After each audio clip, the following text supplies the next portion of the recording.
Welcome to Shiny New Clients, the marketing podcast that helps you attract shiny new clients to your business. We'll talk about social media, what makes people buy, how to go viral, and marketing psychology, all in 20 minutes or less. Whether you're a coach, a stylist, or a wedding planner, if you've got a service-based business to sell, this is the show you need to fill your calendar. I'm Jenna Warner, your new marketing coach, and this is Shiny New Clients. Enough of thinking sales is scary. What if we let it be fun? Here's the thing. If sales makes you uncomfortable, that's totally valid. And I'm betting it's because someone made you feel uncomfortable in a sales situation before. I don't know that I know anyone who hasn't been made to feel uncomfortable in a sales situation. And a lot of that is because the person across from you is using what's called masculine sales tactics, pushy tactics, icky tactics, tactics we don't like. Or maybe you bought something and immediately had buyer's remorse and regretted it and feel like if it wasn't such a misleading sales process or such a pressure-infused sales process, you would have been able to make more of a sound decision.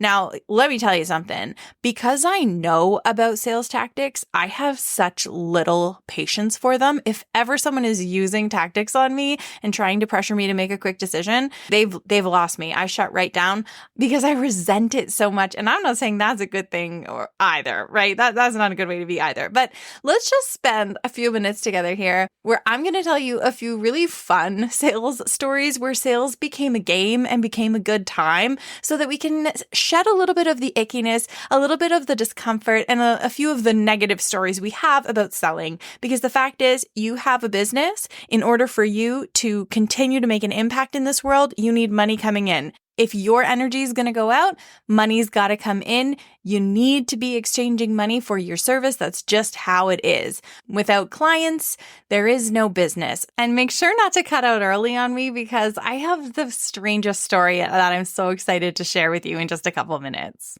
Bringing you back to my days as a bartender. I was a bartender for so long. I don't know why this story popped into my head today, but you know what? I think I might actually think of it often. We didn't often have competitions at work, but we were having this competition where this certain kind of beer, I can't even tell you what it's called. I don't even remember, but I remember the glass it came in because it got a pretty glass.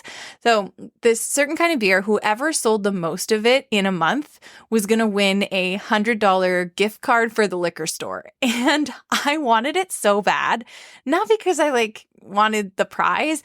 I wanted to win the prize, not the prize itself. It was the winning of the prize that I wanted. And also having a game and gamifying the sales process like this made it fun and gave me something to do at work, right? It got me motivated. I wasn't just at work. I was in a competition every time I clocked in for a shift. At the time, I didn't know anything about sales or marketing, anything more than what was innate to me after, a life in entertainment and the service industry, as in restaurants and bars. But here are some things that I did to win that contest, because win it I did. So one thing I would do is if people asked me what was on tap, we had 8 taps, and I would list all of the beers, but I would pause on the one I was trying to sell. Say each of the beers was named numbers 1 through 8 instead of their actual names because I can't rattle them off like I used to be able to. And the one I'm trying to sell is number 7. I would go, yeah, we've got 1, 2, 3, 4, 5, 6, 7, 8. And the customer would always ask, what was that 7? Because it was a little bit unusual and I'd paused when I said it. Also, I thought about what were some of the benefits of that beer. Why might someone want it over something else? And the low-hanging fruit would probably be the flavor or the taste, but I'm actually allergic to beer. So I'm not a beer connoisseur. I wouldn't really be able to tell them how the taste was different. I guess I could have read the keg. It probably had some sort of descriptions on there. But what I went with was it had a high alcohol content. They often want something that's going to be more bang for their buck, even though this particular pint was more expensive and a smaller portion than the other beers, it had a higher alcohol content. And usually once I said that, they were sold right away. So what were my competitive advantages here? I wanted it. I freaking wanted it. And that really goes for something. You know what did I just read today? You know what? I'm going to read it to you. I just happened to start rereading one of my favorite books, How to Win Friends and Influence People, today.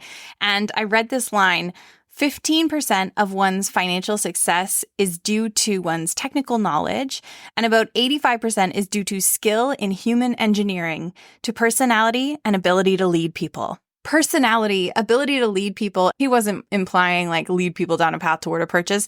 He was meaning lead a group of people and lead your team. But still, I thought that was so interesting. The idea that only 15% of your success is due to your actual knowledge and the rest is everything else you need. Charisma, personality, leadership skills, all of that. Some might have thought that I had a disadvantage in this competition as a non-beer drinker, and you might have thought that it would be a hard sell to sell this certain kind of beer that nobody had heard of, that cost more and came in a smaller cup. But when it became a game and it became fun, and with just a few sales tactics, it became easy to sell this beer over the other options. And if you want to stop resenting sales, a really big thing to wrap your head around is no one was hurt. Lots of them probably loved it. It was their decision on whether they wanted to get that beer or the next one. All the decisions were laid out in front of them and they got to choose. The customer got to choose. Many of the customers loved it and returned for a second pint. And if I hadn't introduced them to this new beer, they wouldn't enjoy this new beer. So there's no harm in any of it. None of it is negative. It's a neutral experience.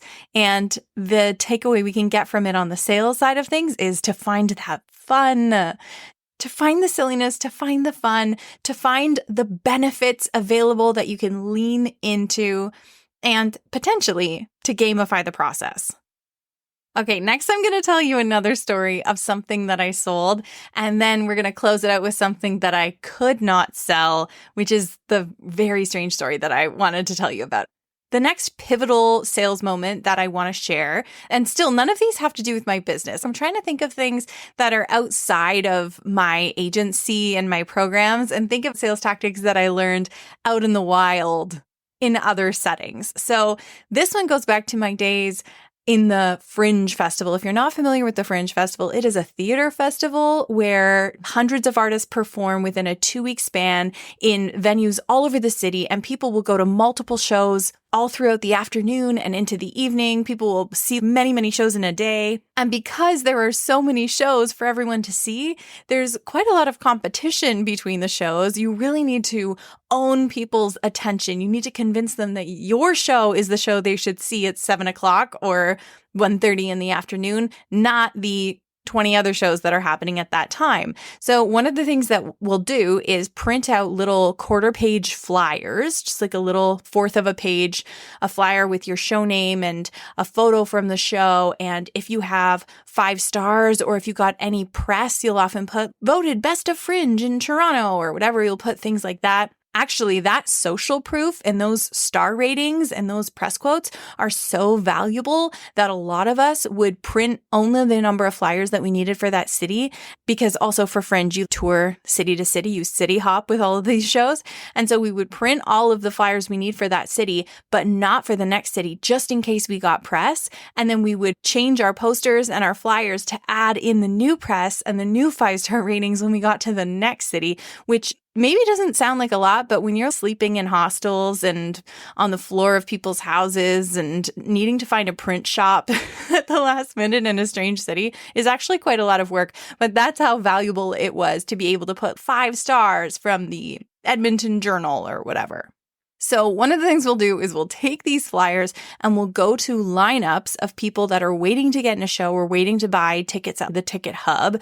And the artists will walk up and down the lines, just trying to get people to talk to them and flyering them and saying like, hey, why don't you come to my show? Why don't you come to my show? And man, it's hard and the sun's beating down on you and you have to talk to a lot of strangers and you really have to swallow your pride and be so brave to pitch yourself over and over again to these people. A lot of my attempts were flops. I'd go up to someone and they wave you off and they don't want to talk. And meanwhile, you're like, this is part of the game. It's not something we can't do. Everyone's doing it. You have to flyer these lines. Like if you don't market the show, nobody is going to come to the show. So I started going up to people and I would say, hey, this is my show. It's about a girl who doesn't get picked for anyone's zombie apocalypse survival team, so she has to survive by herself. And I wrote it with my friend, and it's a one-woman musical, and blah, blah, blah, blah. And that is actually what it was about. That's the whole premise of the show. She's like too flighty to join anybody's team, so she just has to survive by herself in a storage unit. Anyway, I digress. So people would wave me off and they wouldn't really care. And then I thought, hey, maybe the thing that's turning people off is I'm walking up to them and talking about myself. Maybe I should just talk about the show like it's its own entity and not tell people that I have anything to do with it. So I started doing that, and I would walk up to people and I would say, hey, can I tell you about this awesome show? It's about this, the accolades it's gotten, and it's this kind of a show. And I don't know what I would say, but I wouldn't say that it was me that starred in the show. And then multiple times I would hand them the flyer and they'd look down at the picture, which is a picture of me, and they'll look up at me and they'll go, wait, is this you? And I'll be like, yeah, it's me. I'm the actor in the show. And then they go, wow, so impressed that they're meeting the actor from the show. It was a stark contrast to how they perceived me when they thought I was just standing in front of them talking about myself versus pitching them the show and not even mentioning that I happen to be the lead in it. Such a cool moment. I really value lived experiences when you can see firsthand some of the marketing rules I teach all the time now, but that was a firsthand experience of seeing it. I teach marketing now, and I tell my program members all the time that your audience is always looking at everything through a lens of what's in it for me and how is this going to help me get what I want. And if you start even a post or an email or a caption talking about yourself or a story about yourself without linking it to them, then you lose them. You lose the reader. Even if you're telling a story about yourself, start with why it matters to them and how it's going to be valuable to them. Actually, if you want to go meta, even in this podcast episode, how did I start this podcast episode? Does sales make you uncomfortable? If you're uncomfortable with sales, that makes perfect sense. Like, I didn't just jump into telling stories about myself, even though these stories are teachable moments for you. I started by telling you what you're going to gain from this episode and why we're sitting here in the first place. Okay, here's the last one. This just happened to me. Like last year. We bought a house that used to be an Airbnb. And when we were buying the house, one of the agreements that we made was we would buy it full of stuff. And so they wouldn't need to empty it out. They had all this furniture and stuff in it, nothing particularly nice because it was an Airbnb. You can tell that they just sort of filled the cupboards and furnished it with the cheapest stuff that they could find or the oldest stuff that they could find. And it was kind of like a treasure hunt when we got here and started going through. It was really cool. And I did a lot of selling on Marketplace. And some of the stuff that people bought on Marketplace was really surprising. It was really interesting to see what people ran here and fought for and what they didn't care as much about. One of the things that was in here was an upright piano. So think big wooden 100-year-old, just over 100-year-old piano that stands about up to my shoulder, about 800 pounds, and hadn't been played in a long time, totally out of tune. And I would love to have a piano in the house in a different life, but my husband and I both used to play piano and then lost it. And I feel like this piano is just mocking me. At one point, just a few years ago, I thought maybe I'll pick up piano again. And when I started playing, I got so frustrated so immediately that I literally thought to myself, you might judge me for this, but I literally thought to myself, screw this. If I'm going to learn something new, it's going to be something that makes me money. That was like probably right around the time when I was launching my business several years ago. So I followed through on that. Anyway, I felt like this piano, we weren't going to love it. It wasn't going to be happy here. We weren't going to be happy with it here. We need to get rid of this piano. Let me tell you, I tried so hard to get rid of this thing, and I couldn't sell it to anybody for money or for free. You hear all of these stories about people needing to get rid of stuff, so they put it out on their front yard and they put a sign on it that says free, and nobody takes it. So they put a sign on it that says $100, and then somebody steals it. I tried everything. I called schools. I called people connected to churches. We called relatives. I posted it on Facebook for cheap. I posted it for expensive.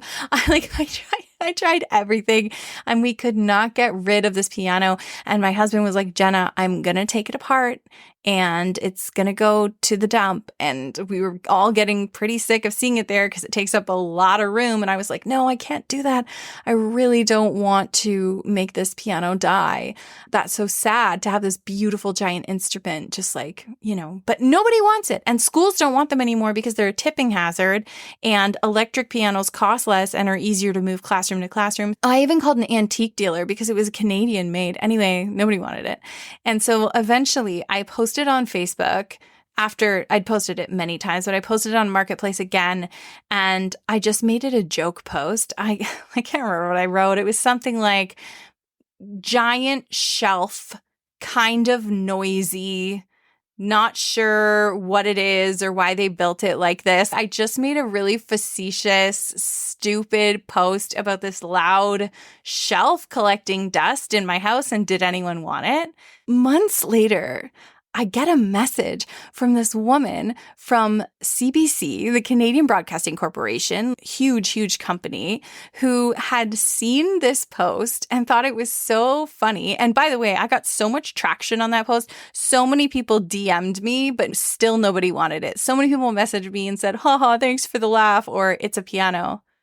I'm like, wow, thank you. I got more traction on that than any of the other posts. But anyway, this woman reaches out and she wants to do an entire article, TV segment, and radio segment on how hard it is to get rid of them and the things that people are doing with them and the ways people try and get rid of them, inspired by my Facebook post, and wanted to interview me for TV and radio in this article.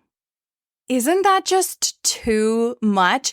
So I thought it was fascinating how this one tiny little thing was now getting me major exposure. And it is right there in vein of what I do, right? I own a marketing agency. I teach social media marketing. So I probably should have exploited this moment more, but I didn't at the time because I was just like, this is just so funny. And next thing you know, my in-laws, siblings are phoning me saying, did we just hear Jenna on the radio? Like, what's going on? And normally, if you were trying to sell something and you got that much exposure for it, it would fly off the shelves, right?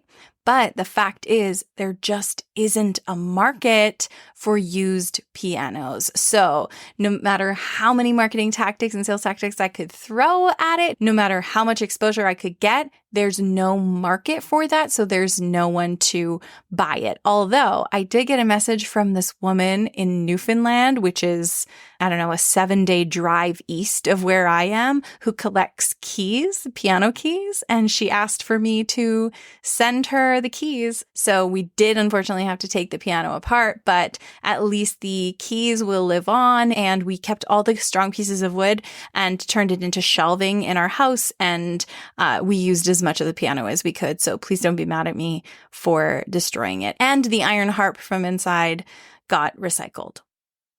What a compilation of stories about so much and so little at the same time. I hope you gained something from this episode, or at the very least, enjoyed hanging out with me. We are coming up on our 1-year anniversary of the show and just tickling 100,000 downloads. Thank you so much for being here. I can't say that enough.